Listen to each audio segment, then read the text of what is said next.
مرشحات رسوم مادة الأحياء للثالث متوسط وتحديدا دفعة 2024. قبل لا أبدو وياكم طلاب، كل اللي أتمناه منكم الاشتراك بقناتي على اليوتيوب باسم الأستاذ علي محمد، وأيضا متابعتي على التيك توك.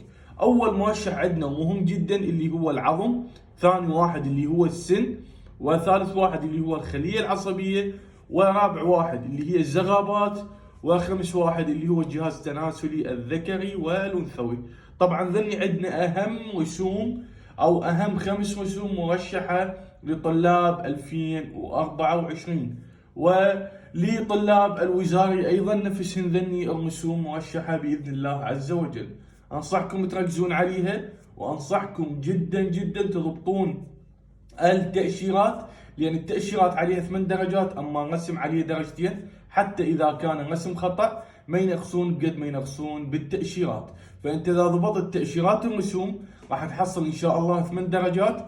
أما إذا الرسم ما حاولت به أو ما تعرفه، لأن كنا ما نعرف نرسم، فعادي راح ينقصوك فقط من درجة إلى درجتين، حتى إذا كان رسمك غلط وتأشيرك صح.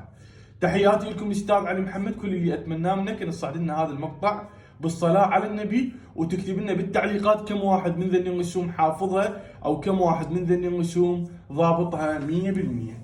في أمان الله.